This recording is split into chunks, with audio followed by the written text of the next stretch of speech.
Hey y'all, welcome to the Clock Tower. I'm Colton, here with Brandon. As is tradition, we are continuing our season preview. This one talking about the matchups between the decks at the top of the tier list. Before we jump into that, a couple of things of news. Rumble is this weekend. Registration ends on Wednesday. So if you want to play Rumble and you haven't signed up yet, you need to do so very soon. Tournament starts on Saturday for Weiss with top 8 on Sunday. Depending on where you are in the world, the AO tournament, for example, also takes place on Friday night in North America. You are allowed to sign up for as many of those as you like, irrespective of where you actually live. So if you want to play, make sure you get registered because registration closes on Wednesday. Also, another note, we will be talking about matchups in this video, specifically for BCS, not so much for Rumble, because Quintuplets is still not playable at Rumble this weekend, as a reminder. So just note that as you're submitting your deck list, make sure that you don't play Quintuplets 2, because that is not legal for play yet, and that our matchups video today is going to be primarily focused on BCS for that reason. The other thing, more dates have been announced for BCS.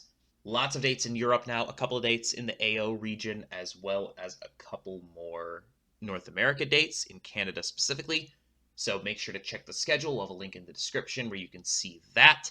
The first regional is going to be in about 2 weeks in Houston, Texas. So BCS is coming right up on us. We got to get ready for it. And that's what we're doing today. We're talking about the best decks and how they play into each other. And we're going to start with the obvious culprit, Quintessential Quintuplets. It's been at the top of most tier lists coming in.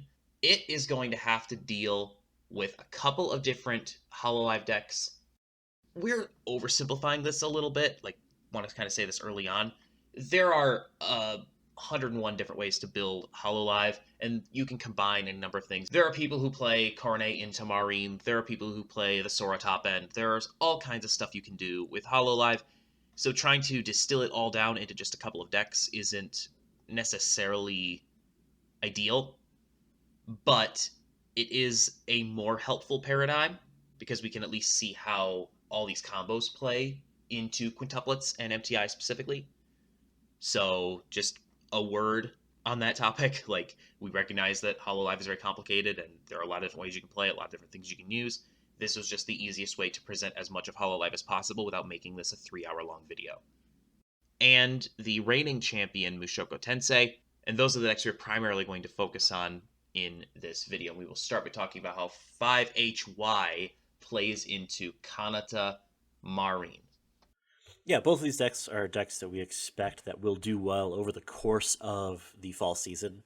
Worthy to note that some of these decks here, both of these in particular, are not fully legal going into Texas. As the season continues, a lot of these decks will open up. So there are some tech pieces that go into the Kanata Marine that are available with the premium booster come post the end of September. And the Quintessential Quintuplets list isn't legal for Texas, but then is legal for everything else following. So with that in mind, kind of looking over the 8 standby list in contrast to Kanata Marine, these decks are definitely both beginning to play for that end game, but 8 standby definitely starts to build up resources quicker and faster early on, which begins to push damage early. So it has a little bit more of that back and forth, but having that additional big board advantage early becomes a bit difficult for Kanata Marine to handle on the backs, especially with some of the tools that Quintuplets has available to it, namely the 2/2 that allows it to be able to be stood by in and attacking at 1.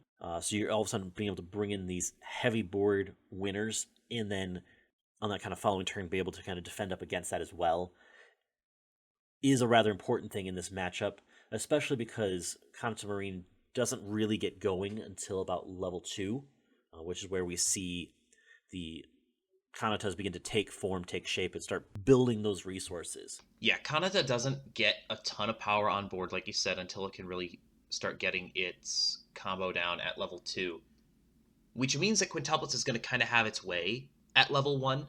At level 0, they both have their board pieces, whatever, but once we get into level 1 and we start to see those standby targets hit the board, Quintuplets will have control of the board early on. And that's something that the Marine Kanata players is going to kind of have to concede.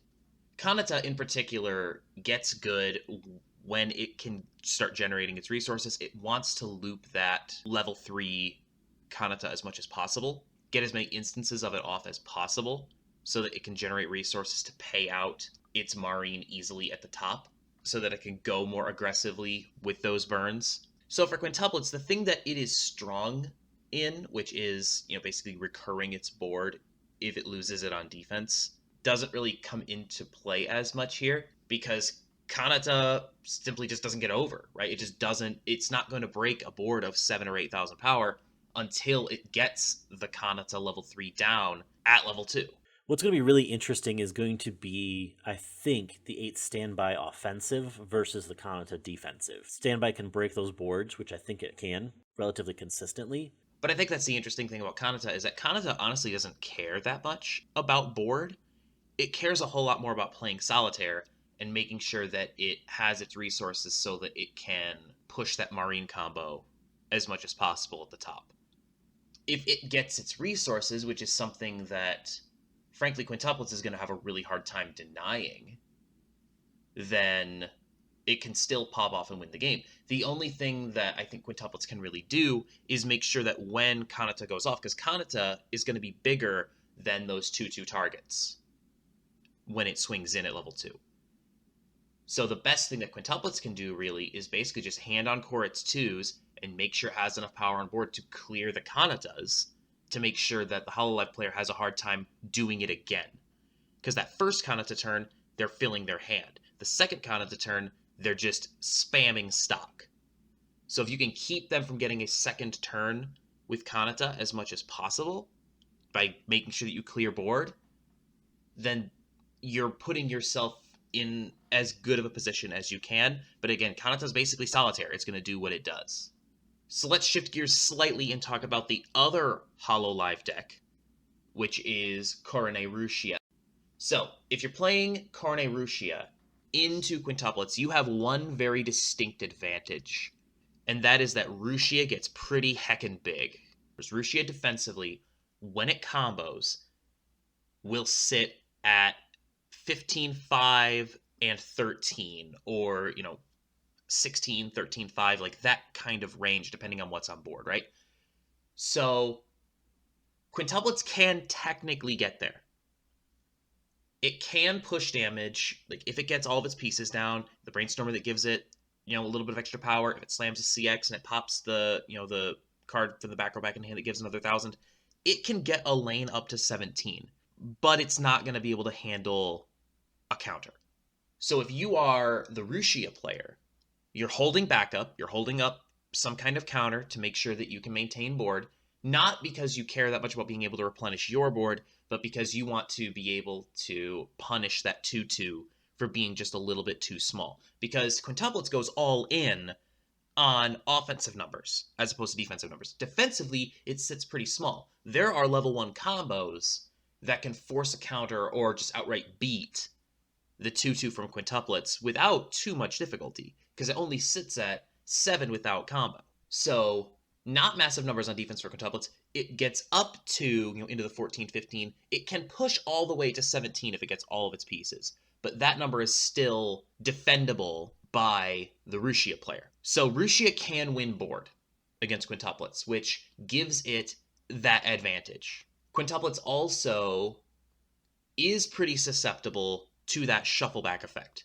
Like if you're shuffling back 8 on quintuplets, which is a deck that already doesn't have a ton of like compression tools, it doesn't have a ton of memory compression or anything like that, Rushia can punish quintuplets, because quintuplets isn't quite good enough at what it's good at to just stomp on Rushia's board the way it stomps on most other big boards at level 2.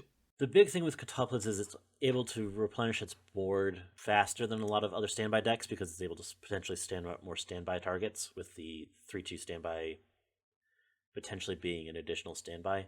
The way that this one goes is it has a lot of tools to try to prevent damage coming back at it. So as much as like quintuplets normally would play for board, I don't think it plays for board as heavily in this matchup. I think it plays more for the Negsoul counter that it runs, anti-change counter, trying to just deny some of the tools that Rushia brings in. as opposed to trying to challenge it head on. It tries to take advantage of the game a little bit earlier, I think, trying to win one as opposed to trying to take on Rushi itself. I think where this matchup really gets decided is at level 1. Because Quintuplets 8 Standby typically runs the 1/1s that can't be reversed by cost zeros. So if you're playing Coronai, which is a non-reverse combo, denying reverse targets for Coronai makes it more difficult for the Rushia player to get the resources to get Rushia going. And I think if you can try to stall some of those resources early, Quintuplets can build up enough resources to survive past the Rushia turn, prevent some of that damage coming towards it, and then turn around and use its damage output to try to close the game. Because that's one thing Rushia's deck doesn't do as cleanly as it could is the self-compression. It's not an overly compressed deck itself. It's trying to decompress its opponent's deck. So if you're able to push damage into Rushia and prevent the damage coming towards you, I think that's where Quintuplet's going to do well. Yeah, that makes sense, especially considering, if you are playing Coronai, like, you literally cannot reverse the 1/1 Nino. Pretty much every Quintuplets deck is playing into that, and that might be the thing that gives Quintuplets the edge in this matchup, frankly, is the mere fact that Quintuplets can basically, on demand, because again, it has so many extra standby triggers, put that 1/1 out there and just say, you don't get your Coronai reverse in this lane. Right? And even if it just denies 2 of those lanes, that's enough. Like, that's 2 cards that Rushia doesn't get. Can Rushia recover from that? Sure, but it becomes a whole lot harder, especially if, the combo turn doesn't go off the way they want it to, or Quintuplets, specifically targets the smaller Rushia. If Quintuplets decides, I'm just going to put all my power into the lane facing the smaller of the 2 Rushias, then are you going to be able to hand on core back that Rushia when you only used Coronai once? That's where Quintuplets can push some advantage here, is by denying Hololive its resources, especially if it is running that level 1 Coronai. And then they just go in with the top end, which, it's pay 1, pitch 1, deal 3. Like, that's really solid, and they can tri-field that. So that may be the play, is that the Quintuplets player, maybe even hold standby a little bit longer than they normally would. Not trying to get those 2/2s down, but trying to get the end game down specifically so that they can try to close the game as opposed to trying to command the board. So finally for Quintuplets, into 8 standby Mushoku Tensei. MTI kind of dominated the first half of Springfest during trios and still played quite well even when Hololive showed up to try to take its crown from it. This is standby on standby, and frankly, this is a matchup where I think Quintuplets has the advantage, strictly because its standby targets are better. It's a really close matchup. The more that I've messed around with this matchup, the closer it always seems to get. Because it's definitely the race to 1, right? You're both racing to 1 to try to establish board first. Because Quintuplets, well, it has the same kind of similar profile as the 1/1 standby targets as the Mushoku list. The 1/1 can't be reversed by costless characters isn't as big of a factor in this matchup, or in the mirror, for example. So you have to switch over towards the 1/1 hand-on core ones. That's actually a big difference between essentially the standby targets for at 1 or at 0 for Mushoku and for Quintuplets, because Mushoku Tensei's ones don't have hand-on core, but rather have a combo to help generate resources.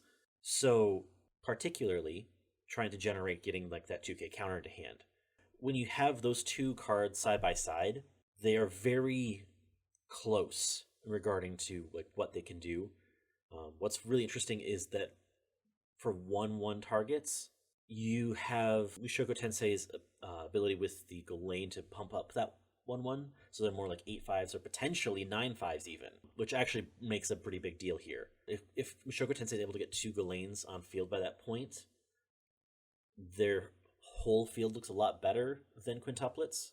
However, if Quintuplets gets to 1 first, getting their 2/2 on board becomes a lot more challenging as well for Mushoku to take on.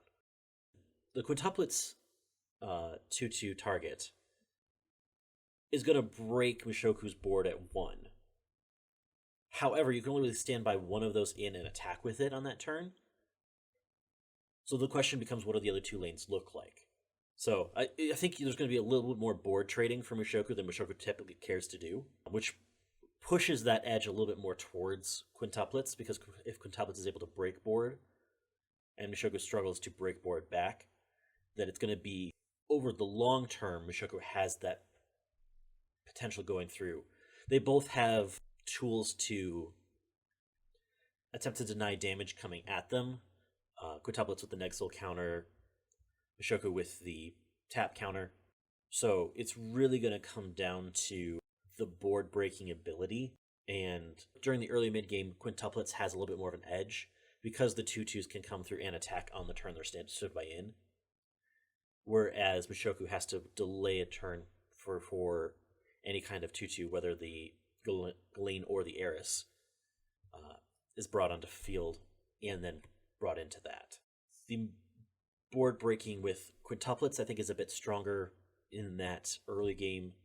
During the late game, it almost begins to shift a little bit because the top end of Mushoku can deny events or counters during that kind of end game.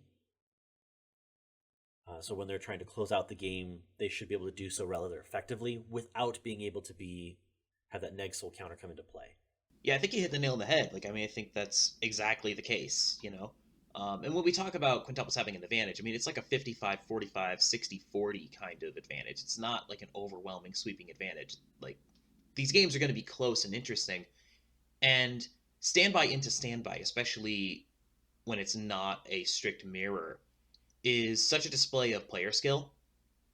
So the better player tends to win this matchup, unless, one player just high rolls and hits a million standbys and is able to replenish their board at will, which is another thing that gives quintuplets a slight advantage here, is the fact that it just gets to have more standby triggers, right?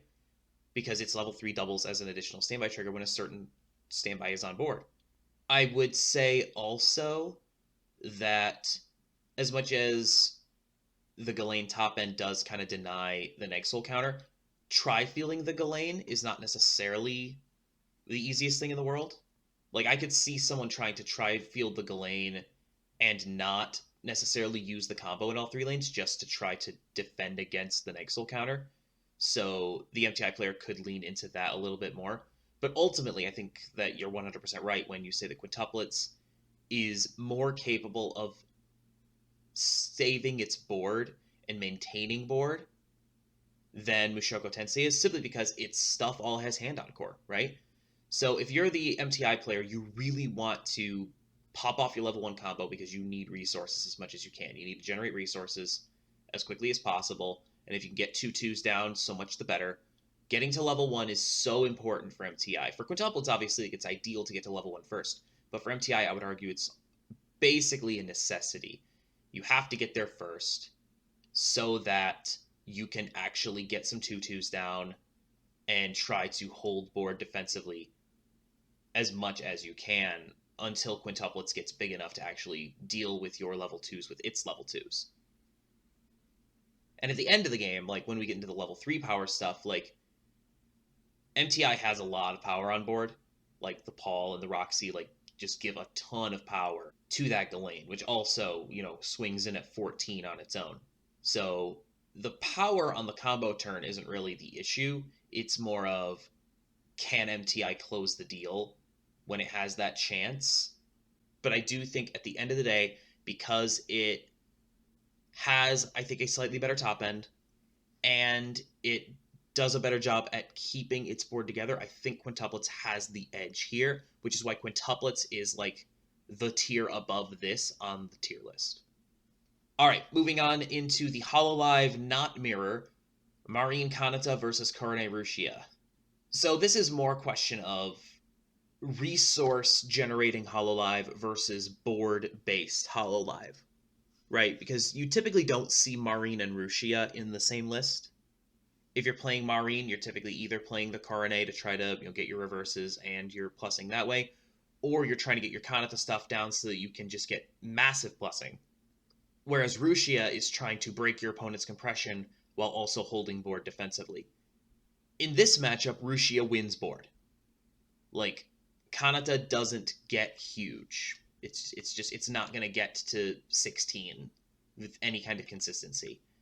So Rushia can definitely hold board against Kanata. So it's not really going to deny Corne its pluses, and it's not going to deny Kanata its, combo plus, but it will do a pretty good job of keeping Kanata off the board long term. I don't think you're going to see a whole lot of denial of the Corone combo in this matchup. So both of these decks are going to kind of play their own version of Solitaire to a certain extent. Rushia, its entire goal in this matchup is, pretty straightforward. It wants to hold board and decompress. And I think it's going to be able to do that. And the Marine top end on the other side, it's got pay 1, pitch 1, burn 2. Is that going to be enough to close? Usually the answer is yes, but it honestly might just be a matter of who gets to swing for lethal first. I think that the edge is actually a little bit more towards the Kanata Marine top end, in part because while Rushia can at least win board in a single lane very easily, for sure, it's gonna win a single lane. The real problematic part with Rushia is its ability to shuffle cards back into your deck. If you can control your deck's refresh timing, which HoloLive has a lot of tools to be able to do that, it can kind of negate some of Rushia's big thing about shuffling cards back so it can try to deal more damage if you can be in more control of your own refresh timing. So I think that's really what's going to come down to, is a little bit more of the refresh timing, the generation of resources for the Kanata Marine deck. The Marine has a little bit more reach than the Rushia does as regards to trying to close a game. So I think that's where it's going to really come down to. Yeah, the Marine definitely has more reach than Rushia. Rushia's biggest issue really is that despite the fact that it shuffles things back, it is basically swinging vanillas to close, right? Like, it will oftentimes bring out the yellow Marine off finisher as well. Rushia doesn't necessarily take advantage of things and close, but I also think that as much as Hololive does have, like you're talking about, the mill stuff to try to get into better deck states, the Kanata doesn't get to play one of the critical ones, which is the level 1 Azazel. It doesn't get to play the Subaru on play top check 4, because that requires yellow at level 1 as well as blue in your level, which Kanata's just never going to do. So Kanata is a little bit more susceptible, I think, to bad deck states than the Rushia, because it doesn't get to use that. So Rushia can punish Kanata a little more effectively than it could maybe punish the Mirror. But I also think you're right that, Marine actually has reach, whereas Rushia doesn't really have reach. So Rushia just needs to stick big swings, probably with the yellow Marine off finisher, in order to get there. Whereas if Marine is at level 3 and has access to its combo, it's typically going to close. Next, Marine and Kanata versus MTI. This is an interesting matchup because, once again, this is, just like into Quintuplets, it's Kanata playing Solitaire, just trying to do its thing and get as many resources as possible so that it can close the game with Marine, into MTI, which is just going to try to hold board. So both of these decks are going to be able to do the things that they're best at in this matchup. MTI can punish Kanata for not being that big, but Kanata, especially into the Marine top end, can punish MTI for not having a ton of CX control and not being able to keep itself well compressed down the stretch. I think that it leans a little bit more towards MTI in this matchup, in part because the ability to win board from essentially one is going to be a big factor with that. And I think it's going to also be a pretty big factor of like, because MTI is being able to develop these resources at one and then also keep board with its level one combo, that it could potentially cycle that combo, that it can generate those resources early enough that even when Kanata comes down, that's not going to make as much of an impact because they can still clear board. Yeah, though that makes sense. MTI is going to be able to generate more resources earlier in the game because it's going to hold board, because, like you said, it could potentially loop its combo, because Kanata's level 1 game just doesn't get over those 1-1 standby targets, really. Like, I think the biggest thing it really has only gets up to, like, 7 on attack. So, and that's where I think, like, we'll talk about this with, Corone. Like, the Corone might actually have more of an advantage just because, like, it literally has the numbers to actually get over MTI, whereas Kanata's mid game just straight up doesn't. And that additional resource generation for MTI will give them some advantage, so that even when Kanata does its thing and just generates a whole bunch of hand, even if they can loop it, which again, just like in the matchup in Darushia, is going to be difficult because it's going to lose on board to MTI. So it's going to be harder to recur that Kanata again. I don't know if MTI wins the resource battle in this matchup, but it's going to be decently close. I think that it gets enough resources early that it is going to be able to save stock in order to play the tap counter. Mm. And I think the tap counter is going to be a big difference maker here. And then finally, the last one featuring these 4 decks, Coronairushia versus MTI. As I was saying before, I think this actually works in Hololive's favor, because Rushia defensively can stand up to an MTI board, because again, it's 15-5, 13 into MTI with counter in hand that it can use to push those numbers up. Like, I think Rushia can win board, and Coronai, unlike a lot of the other stuff in Hololive that gets played, actually gets big enough to get reverses on those 1-1 targets. Because Coronai gets up to 7-5 on its own with no help. If MTI is just sitting at 7-5 defensively, like, I think this might actually work in Hololive's favor. If you're playing Hololive into a meta with 1-1 standby targets that you have to deal with, and you have to get your reverses with Coronai, like, you're teching in things to make sure you have that power. And I think I'm going to trust the deck builder enough here. I'm going to trust the Hololive player enough to give themselves enough of those extra power pump pieces to make sure they can get reverses in this matchup, because this matchup is going to be a relatively prevalent one. I think the race is going to be to 1. If MTI is able to get 2 Galanes on field, that more or less shuts off whatever Coronai can bring out. The race to 1 is important here. Being 8-5 defensively, potentially 9-5, is a big problem in that matchup. But I do agree that the potential is closer, especially because the Coronai can stack that on a single lane. So if MTI just has one small lane, that's enough, right? That's enough to be able to get the pluses you need and generate and keep going. So MTI has to have a pretty strong control over its board at 1 to be able to deny that. So it makes that part a little bit more challenging. As it gets into the Rushia turns, that's where it gets a little interesting. Because of Rushia's power lines, it is potentially a bit more back and forth depending on, let's say, my targets are brought out. Because Mushoku Tensei has the potential to step over it,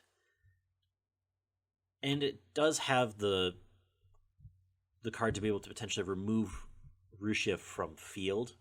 It's the ability to give to grant stock kick to a character. It has those tools in there for that specific matchup, that I think that it becomes a little bit more interesting and a little bit more back and forth in that mid game. MTI doesn't have as much deck control as or like speed of deck control, like as other decks have like the on demand. So it has to work a little bit harder to deny some of that shuffle back. However, again, I think that the reach at the top is a slightly stronger with MTI, combined with the potential to deny at one, which makes it lean, I think, towards Mushoku. So I think I'm going to push back a little bit on, again, this is a close matchup. It's not like, we're saying anything too strong one way or the other.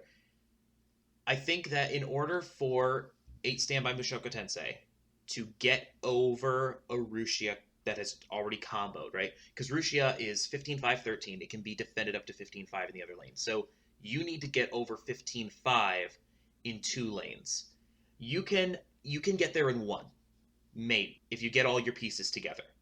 You need your back row, you need your Ghislaine, you need your Brainstorm that pops off, and you need to drop that other level 3 Eris that sits at 11 on its own. So you need to get all those pieces down after Arushia just cleared your board. If you don't have a standby in hand, or if you don't have all of your targets in waiting room, then Rushia just wins in both of those lanes. A good MTI player will probably be able to get one of those lanes cleared to a certain extent, but obviously, Rushia can hand on core and all that. So Rushia's going to decompress MTI. MTI does not have deck control. I think that's its biggest weakness in this matchup, is Rushia is going to shuffle back 8 on MTI at some point. Like, MTI it doesn't have great mill tools, it doesn't have deck speed, really, not enough. So I think that Rushia can still punish that shuffle back 8, and then on the next turn, drop its yellow Marines and just swing for 4 3 times and win the game.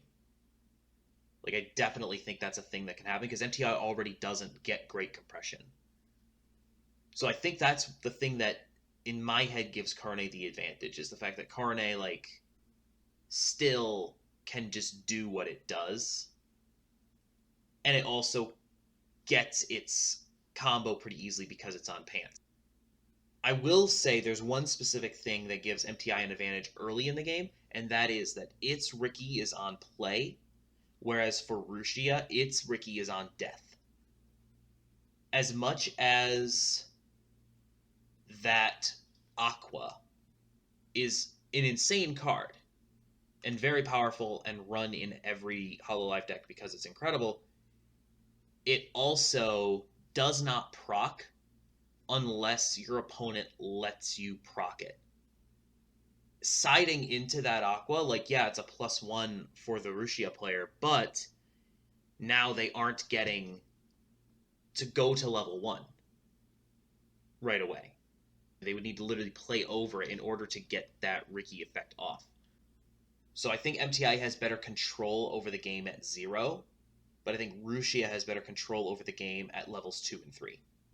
So moving on from these 4 decks, there are 3 others that we want to talk about real quick in the context of their matchups against these 4. These ones are kind of on that next tier down, not quite as dominant, but definitely very relevant. We also want to use these as an archetype for other 1k1 decks beyond these 4. One is Love Live Sunshine, which is never going to die, which is a terrible example for a 1k1 plussing deck, because it doesn't do anything that anything else does. It just wants to burn you to death. Somehow still good after all this time. It doesn't care. I played Love Live Sunshine at Springfest, and Sunshine just does the thing it does into every matchup, with I think one exception, that one being the Rushia matchup. But because Sunshine's whole game plan is play a bunch of level 3s, get Yos down, burn as much as possible, and that's literally the whole game plan, it just kind of does what it does. It gets enough onboard power to win board against Quintuplets level 2 and Kanata, sometimes even MTI. There are, you will win some MTI lanes with Sunshine. But even if Sunshine does lose, especially on the backswing, you have the back row saver that keeps things on board. You will pay 3 encore your Yos, because why not? It's your end game, right? The only exception is Rushia, and I think that Rushia is a particularly bad matchup for LSS because it can shuffle back zeros and make the burns a lot less effective. That's the thing I'm scared of. If I'm the Sunshine player going into this meta, it's still Rushia. Rushia is the thing that spooks me the most. I think it's really interesting as well that it's going to have some difficulty going into, especially like Quints 2, with its level 1 lineup. Typically, we see that list running the level 1 bombs, but with the can't be reversed by cost 0 cards that Quintuplets runs, that can deny some of the combo early, which can drain some of those resources for those later parts of the game. Thankfully, like for example, with Level 5 Sunshine, it is very cost effective for getting some of those pieces on field, so it doesn't need as much resources as other decks might to generate their top ends. But notably at 1, especially with Quints in play, being able to deny reverses or deny potential combo pieces there, that's going to be a big thing with your 1k1 decks, especially. Depending on how much Quints 2 there is and how much of the can't be reversed by cost 0 cards in play. Next, Bang Dream. So obviously the big question for Bang Dream is, does it have enough defensive board power? And frankly, the answer is yes. It sits at 15 defensively, can be backed up to 17.5, and that is a bigger number than any number we've talked about for anything so far offensively. When it attacks, it's swinging at 16 if you drop a CX, and that's big enough to get over Quintuplets easily, Kanata easily, and can even get over Rushia and force backup from Rushia. So you can at least, unless Rushia is high rolling, you can clear at least one of those Rushias. And it can even contest MTI as well. Like, MTI doesn't sit incredibly massive on defense. You can at least contest it with a couple of these down. Of course, you would need 2 of those Pareos to get to that number, but I think that's something that the Bang Dream player is going to sculpt into given this meta. And, we're not going to get into all of the closing top ends in Bang Dream, but there are multiple good options for closing a game in Bang Dream. So winning a game isn't going to be an issue. Holding board isn't going to be an issue. It doesn't have any particularly big weaknesses, I don't think. So I think Bang Dream is actually decently well positioned here. It can hang with any of these things.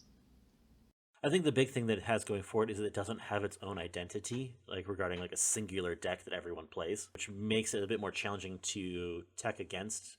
But at the same time, each of the builds that it has is going to have its own unique challenge. And so depending on the player, I think the player knowledge is a bit more intense when going up against Bang Dream, making sure you're paying attention to what cards are being played and paying attention to what packages are being used to be able to identify and take that challenge back on.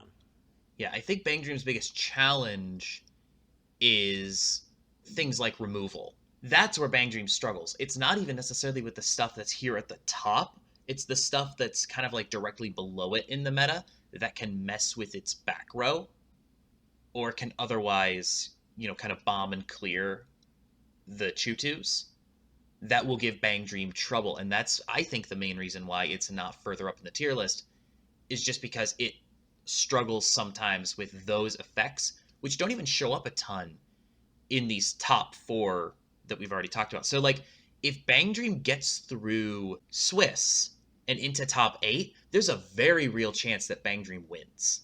Because its matchups against the other top decks are not bad matchups. And finally, we're going to talk about Damachi. Damachi is a weird one, right?